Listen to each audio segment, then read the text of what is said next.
Assalamualaikum warahmatullahi wabarakatuh. Perkenalkan, saya Muhammad Idris Wijokusuma dengan nomor PN 243516591. Saya merupakan mahasiswa Teknik Informatika yang berasal dari kelas Aceh.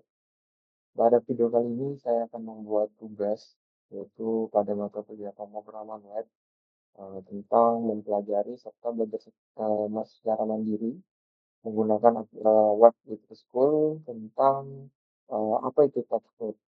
Jadi, saya di sini akan mempelajari TypeScript dari awal, pada minggu kemarin mengenai Java, pada minggu ini mengenai TypeScript.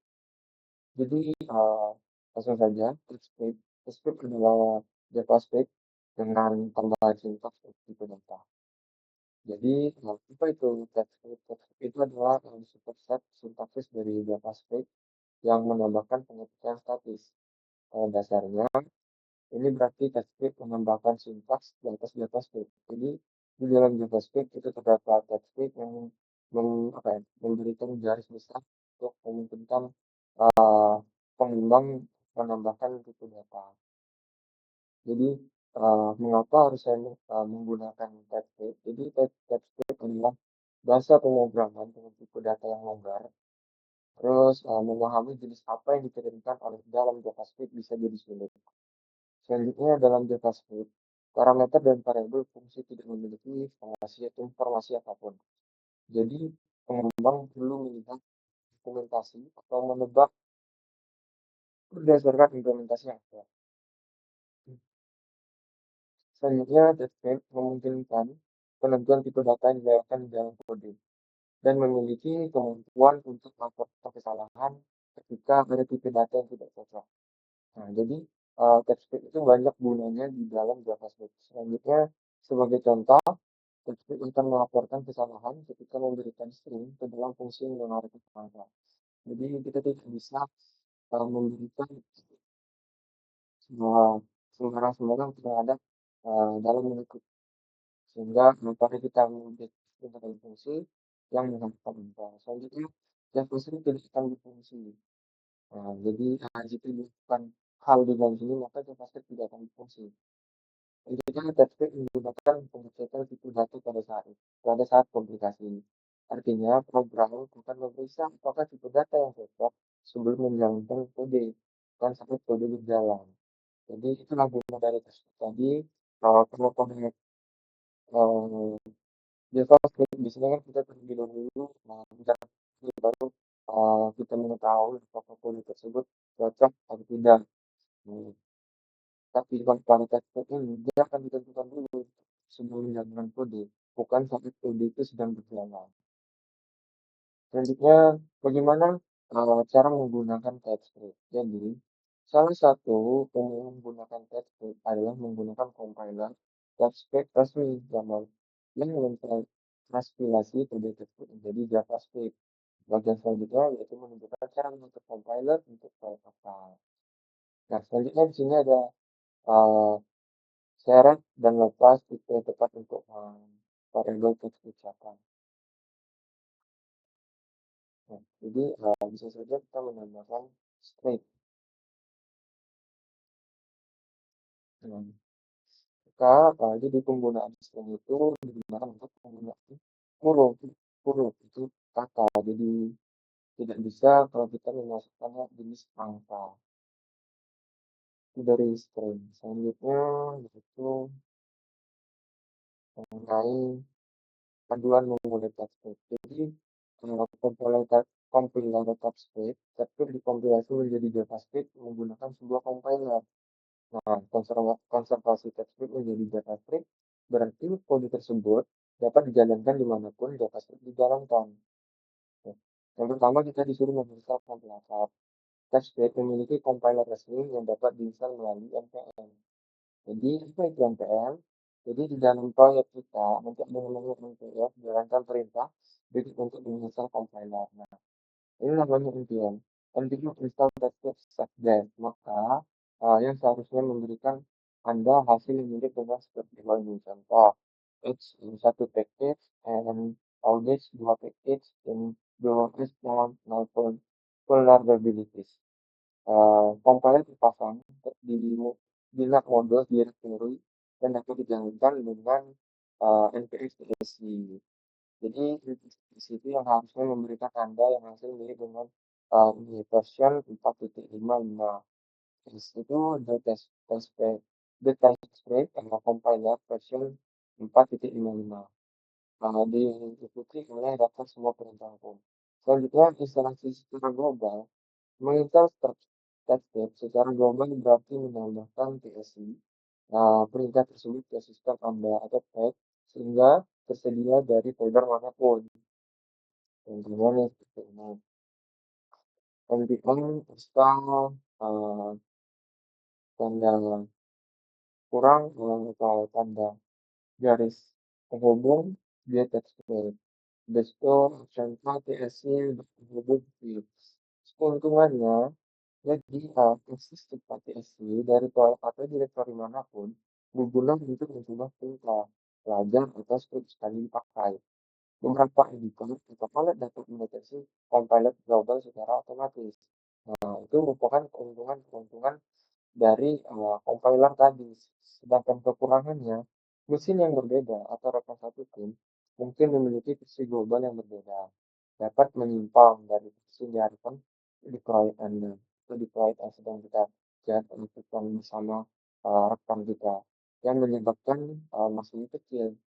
Selanjutnya, poin ketiganya itu instalasi secara global mungkin memerlukan akses yang lebih tinggi daripada beberapa sistem.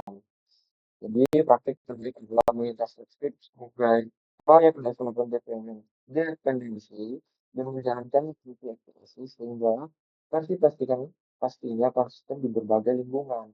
Instalasi global bersifat opsional dan nyaman untuk penggunaan penghubung. Selanjutnya, mengkonfigurasi compiler. Jadi secara default, compiler tersebut akan mencetak pesan bantuan saat dijalankan dalam proyek kosong. Jadi compiler dapat dikonfigurasikan menggunakan sebuah tsconfig.json untuk menyimpan dalam file. Jadi kita tuh dapat meminta script untuk membuat tsconfig.json dengan peraturan yang direkomendasikan. Dengan contoh untuk isi tanda penghubung dua tersebut. Jadi yang harusnya itu memberikan Anda itu juga mirip dengan contoh pada bawah ini. Nah, di sini terdapat create new config.json with target 2016 modul kompositis strukturnya berstatus true, modul interaktif berstatus true juga, iklim ceknya berstatus true, selanjutnya post consistent caching infinite itu berstatus true juga. Nah, jadi kita dapat mempelajari lanjut di konfigurasi uh, text script ini. Nah, ini nanti kita masuk pada selanjutnya untuk pembelajaran saja. Sekarang kita masuk pada itu tadi.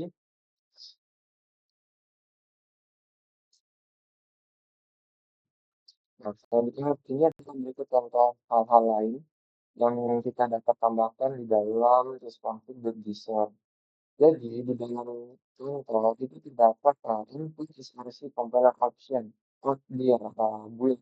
Jadi kita harus mengungkap tersebut di editor untuk mendapatkan tersebut. Ini kita mengkonfirmasi komponen teks itu untuk mentranskripsi file teks yang terletak di ekstraksi atau di direktory yang tersimpan di proyek kita menjadi tanda tasking di build atau di direktory tersebut.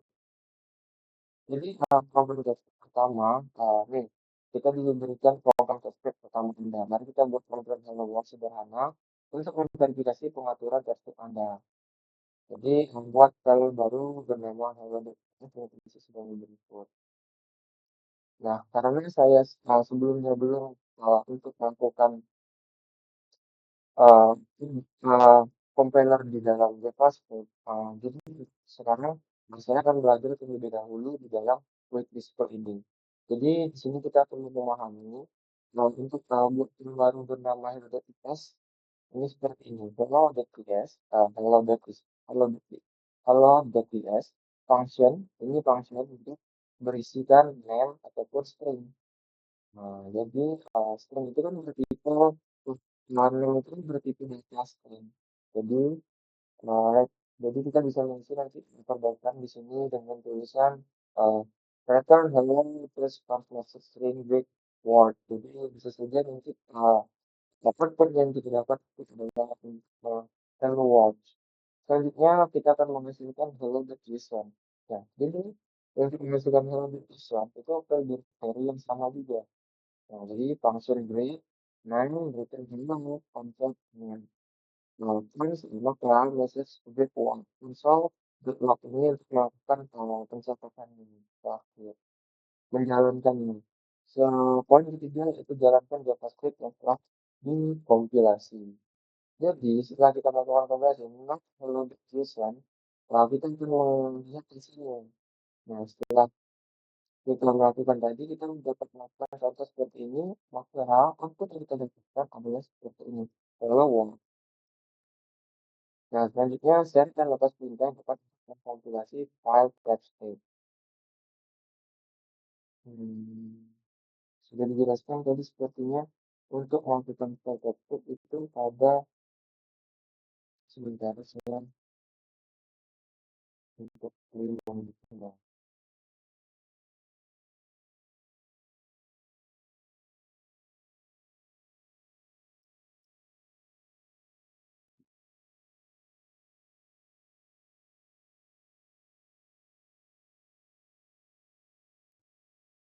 Coba kita coba pada bagian mengkonfigurasi.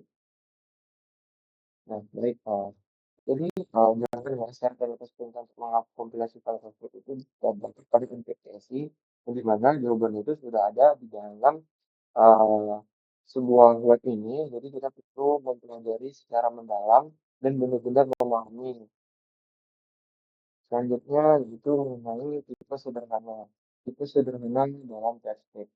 Jadi, TypeScript meningkatkan JavaScript dengan menambahkan tipe statis. Nah, maksudnya itu, prioritas JavaScript dan TypeScript adalah tipe data paling dasar dalam TypeScript disebut tipe primitif. Tipe-tipe ini membentuk dasar tipe-tipe yang lebih kompleks dalam aplikasi kita nanti. TypeScript itu mencakup semua tipe dasar JavaScript ditambah fitur tipe tambahan. Nah, jadi itu adalah 5 tipe dasar yang paling sering dapat kita gunakan. Yang pertama, itu tipe dasar boolean. Jadi, boolean ini dia itu mewakili nilai yang benar ataupun salah digunakan untuk mendapat apapun setelah ataupun kondisi.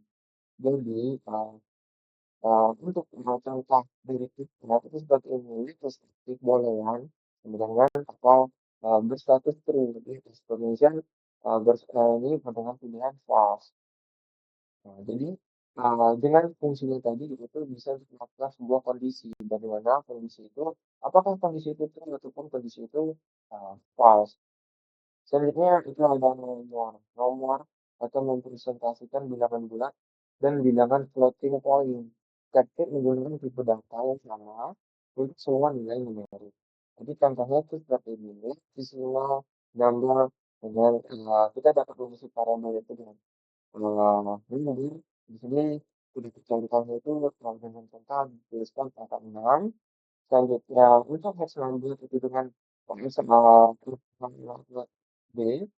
Selanjutnya dengan binary numbernya dengan contohnya seperti itu. Lalu untuk oktal juga berbeda dan number terakhir atau floating point untuk di 3,14. Selanjutnya ada rangkaian. Rangkaian ini mempresentasikan data tes dapat menggunakan tanda kutip tunggal. Jadi tanda kutip ganda juga dapat atau detik tanda kutip yang harus sedikit orang untuk di literal tempat. Jadi kita dapat melakukan penggunaan literal string itu dalam tanda string tanda kutip dua pada penggunaan nama atau John ini bisa juga kita menggunakan tanda uh, tanda kutip satu tadi. Selanjutnya ini merupakan center string untuk hello my name is full name diberikan namanya seluruhnya dan juga LBH setiap umur BH itu akan kan setiap kita menambahkan nama kan berubah umurnya itu menjadi bintangnya 1 tahun.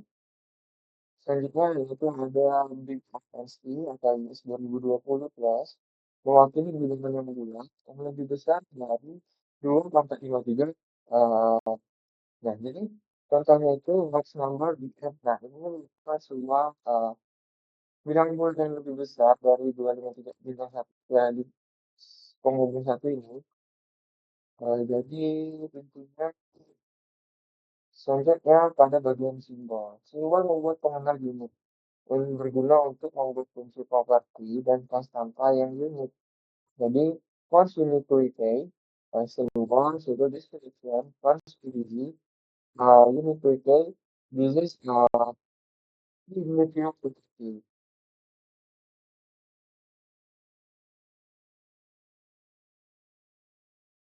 Nah, selanjutnya di sini terdapat console.log unit repay, dan this is unit repay property.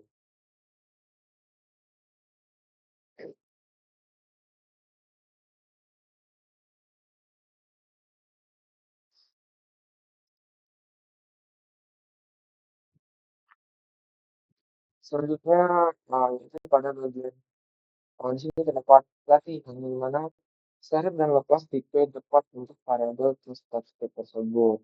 It's real. Nah, jadi karena ini menggunakan masih dalam bentuk urut, maka ini pasti menggunakan string. Hmm. Jawaban saya sudah benar.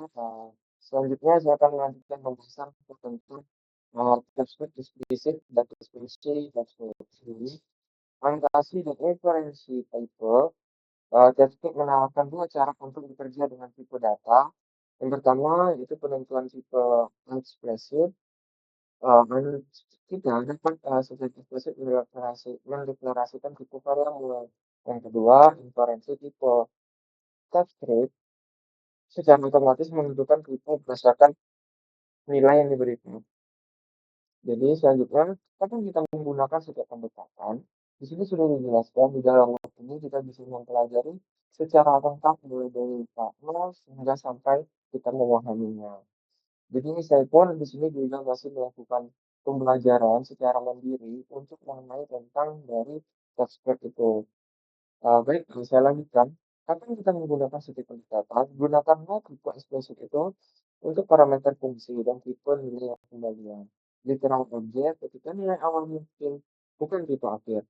Gunakan inferensi tipe untuk deklarasi variabel sederhana dengan penugasan langsung. Ketika tipenya sudah jelas dari konteksnya. Selanjutnya anotasi tipe eksplisitnya. Jadi pengetikan eksplisit berarti kita itu memberitahu TypeScript secara tepat tipe apa yang seharusnya dimiliki suatu variabel. Jadi tipe eksplisit dasar nih, contohnya string. Breathe string hello TypeScript. Selanjutnya number. Number berarti itu dalam variabel itu terdapat angka. Nah, tentunya boolean. Boolean itu punya sebuah kondisi, di mana sini kondisinya adalah benar atau true. Selanjutnya paragraph number. Paragraph number ini adalah source number yaitu dengan menggunakan array. Satu hingga 9. Itu merupakan bentuk pengimplementasi dari array atau array. Selanjutnya di sini ada terbalik menggunakan titik spesifik untuk parameter fungsi dan tipe penggunaan agar fungsi kita itu lebih mudah dipelihara, terdokumentasi dengan baik. Nah, jadi di sini fungsi dengan tipe ekspresif itu karena di sini terdapat sebuah komentar function with explicit parameter fundamental types.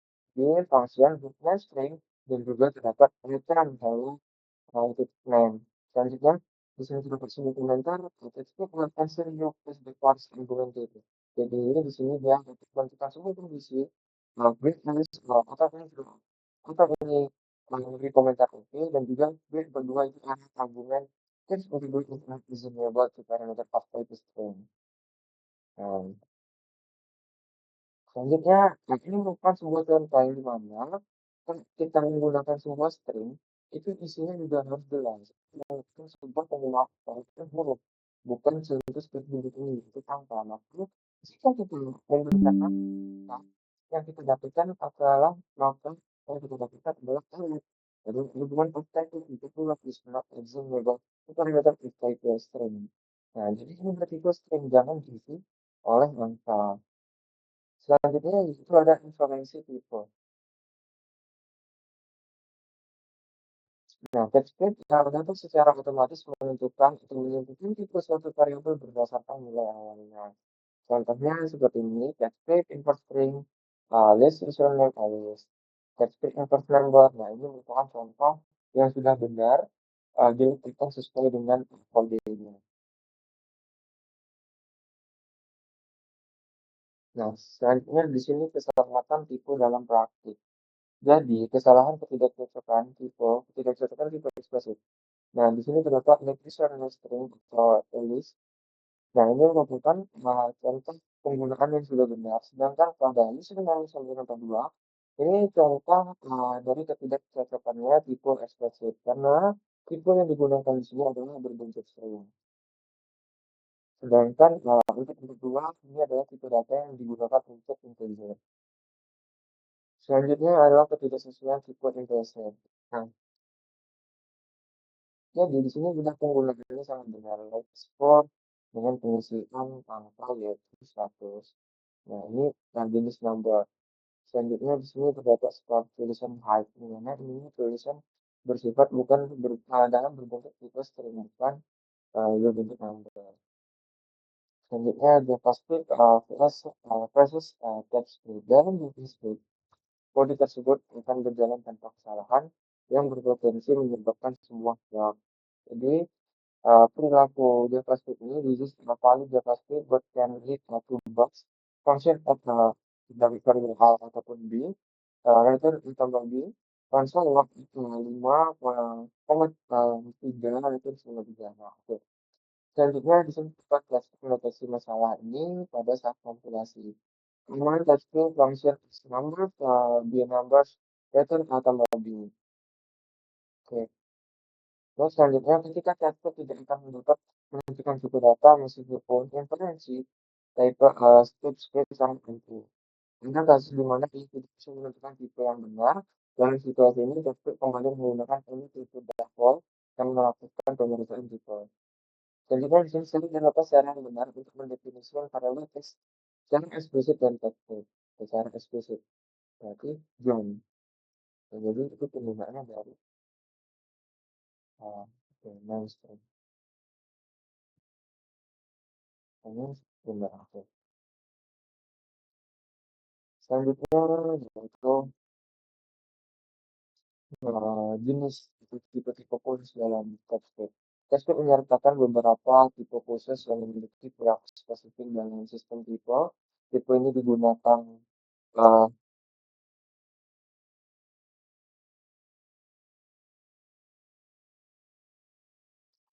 gitu. Selanjutnya, catatan tipe khusus ini merupakan bagian dari sistem TypeScript dan dapat membantu kode Anda lebih aman secara tahu. Tipenya apa saja? Tipe ini adalah tipe yang paling fleksibel di TypeScript. Pada dasarnya, perintah ini memberitahu compiler untuk melewatkan pemeriksaan tipe untuk variabel tertentu. Meskipun hal ini dapat berguna dalam situasi tertentu, penggunaannya harus dibatasi karena mengabaikan fitur keamanan tipe TypeScript. Selanjutnya, kapan digunakan ini? Saat mengimplementasikan kode JavaScript ke TypeScript, saat bekerja dengan konten dinamis yang tidak diketahui, saat perlu menentukan pemeriksaan tipe untuk kasus tertentu.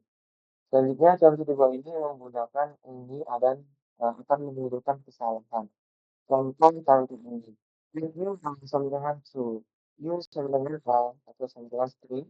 Yang string is not able to boolean. Which new mana argument is to boolean is not able to convert it to number. Jadi mengatur variabel khusus ini akan mengaktifkan pemeriksaan itu. Contohnya dengan ini itu ini itu string, nama is sampai di sini.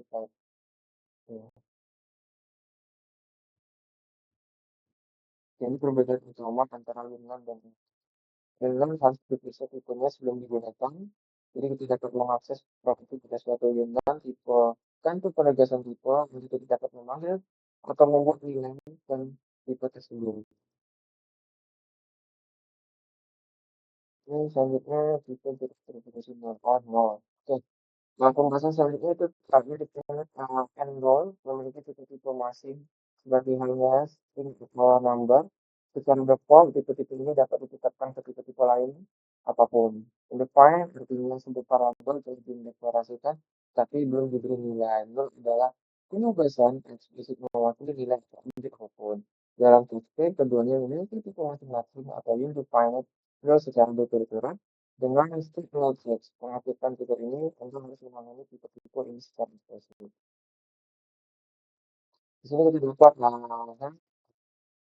mengetok input dari teks, sehingga kita menggunakan ini.